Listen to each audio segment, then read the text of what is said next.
In the summer of 1787, inside a sealed chamber in Independence Hall, a group of exhausted, anxious men faced a problem that could destroy their fragile new nation. The war for independence had been won, but peace revealed something far more dangerous than war: disunity, weakness, and uncertainty. And then came the decision that would change America forever. At the time, the United States wasn't really united at all. It was a loose alliance of 13 states, held together by a weak system known as the Articles of Confederation. There was no strong central government, no president, no real national identity. Congress couldn't tax, couldn't regulate trade, couldn't even enforce its own laws. The country wasn't stable, it was drifting. Leaders like George Washington and James Madison began to fear the unthinkable, that everything they had fought for might collapse. States argued with each other, debt spiraled out of control, and in Massachusetts, desperate farmers rose up in armed rebellion.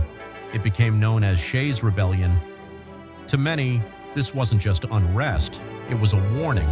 The Republic might not survive, so they gathered in Philadelphia, officially to revise the system, but almost immediately, something far more radical began to take shape.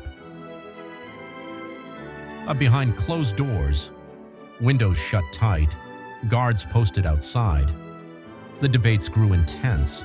Some delegates wanted to protect the power of the states. Others believed only a strong national government could save the country. This wasn't just politics. It was a battle over what America should become. And then came the turning point. A bold, risky decision to abandon the old system entirely and create something completely new: the United States Constitution. This wasn't a revision, it was a reinvention. At its core was a powerful idea: balance. 3 branches of government: legislative, executive, judicial, each with its own power, each designed to check the others, because the men in that room didn't trust power. So they divided it. But even this idea nearly failed. One of the fiercest battles was overrepresentation. Large states wanted power based on population. Small states feared being ignored. The argument became so intense, the entire convention nearly collapsed.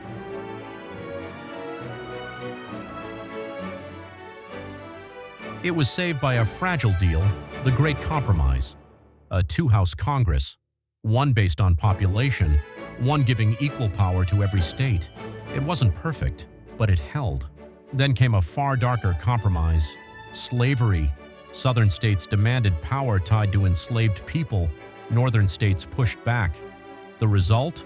The 3/5 Compromise, a decision that counted enslaved human beings as 3/5 of a person. A contradiction written into the nation's foundation, one that would echo for generations and help lead to the American Civil War. Even the presidency was controversial. Many feared creating another king. But leaders like Alexander Hamilton argued for strong leadership. The result? A powerful president, but one limited by law. Almost every decision in that room was a compromise, carefully negotiated, deeply imperfect, but necessary. And even then, nothing was guaranteed. The Constitution still had to be approved, state by state. What followed was one of the most intense debates in American history. Supporters, called Federalists, fought to defend the new system. Opponents, Anti-Federalists, warned it gave too much power to the government to persuade the nation. James Madison, Alexander Hamilton, and John Jay wrote a series of essays, the Federalist Papers, words that still shape America today. But even that wasn't enough. Critics demanded something more: protection for individual freedom. So another decision followed: the promise of a Bill of Rights. In 1791, the first 10 amendments were added to the Constitution, guaranteeing freedoms like speech, religion, and justice. It wasn't just a compromise, it became the soul of the nation. Looking back, it all feels inevitable, like America was always meant to succeed.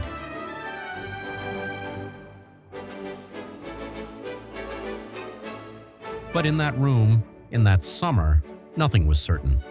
The plan could have failed. The states could have rejected it. The country could have fractured or collapsed into chaos.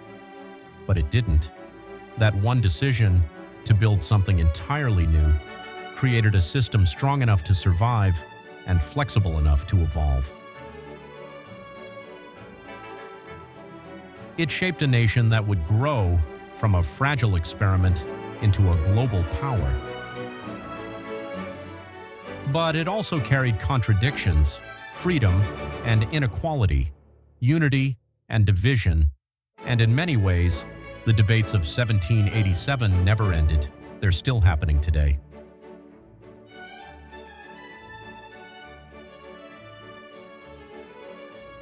Because that decision was never just about government.